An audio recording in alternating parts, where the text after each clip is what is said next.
2026 বিশ্বকাপের জন্য কে কে সিলেক্ট হয়েছেন। দল ঘোষণার পরে আমরা সোশ্যাল মিডিয়াতে দেখতে পেয়েছি ব্রাজিল কোচ কার্লো আনচেলত্তি 26 বিশ্বকাপকে সামনে রেখে 18 জন প্লেয়ারকে বিশ্বকাপের স্কোয়াডের লিস্টে রেখেছেন, যেই ফুটবলারগুলোকে নিয়ে 26 বিশ্বকাপে খেলতে যাবেন। আর সোর্স হিসেবে রয়েছেন TNT স্পোর্টস। কে সেই 18 জন প্লেয়ার, চলেন দেখে আসি।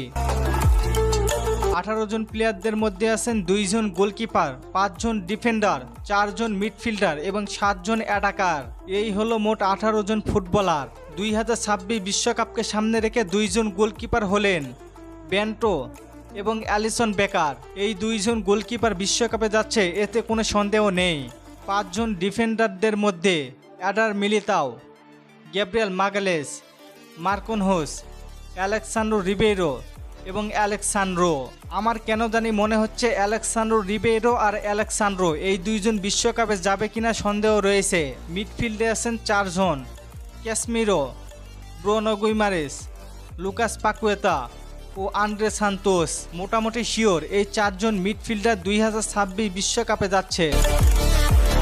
এই 4 জন মিডফিল্ডার বেশ ভালোই ফর্মে আছে, তাই কোচ কার্লো আনচেলত্তি তাদেরকে ছাড়তে চাইবে না। ক্লাবের হয়ে একের পরে এক দুর্দান্ত পারফরমেন্স করে যাচ্ছেন। অ্যাটাকিং পজিশনে বিশ্বকাপের স্কোয়াডে আছেন 7 জন, তাদের মাঝে রাইট উইঙ্গে আছেন রাফিনহা, এস্তেভাও উইলিয়াম আর তার সাথে লুইস হেনরিক। এই 3 জন ফুটবলার বিশ্বকাপে যাচ্ছে। সেন্টার ফরওয়ার্ড মানে নাম্বার 9 পজিশনে এই জায়গায় জায়গা পেয়েছেন ম্যাথিউস কুনহা।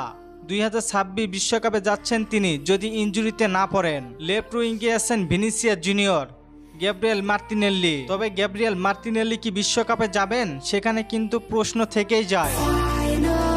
কারণ রাইট উইঙ্গে ভিনির পাশাপাশি রদ্রিগো খেলে থাকেন। এখন দেখার বিষয় কি হয়। এবং নেইমার জুনিয়র কি বিশ্বকাপের স্কোয়াডে জায়গা পাবেন, জানিয়ে দিন কমেন্ট করে। আর ফুটবলকে নিয়ে নতুন কোনো প্রশ্ন থাকলে করতে পারেন, পরবর্তী ভিডিওতে রিপ্লাই করব। ধন্যবাদ।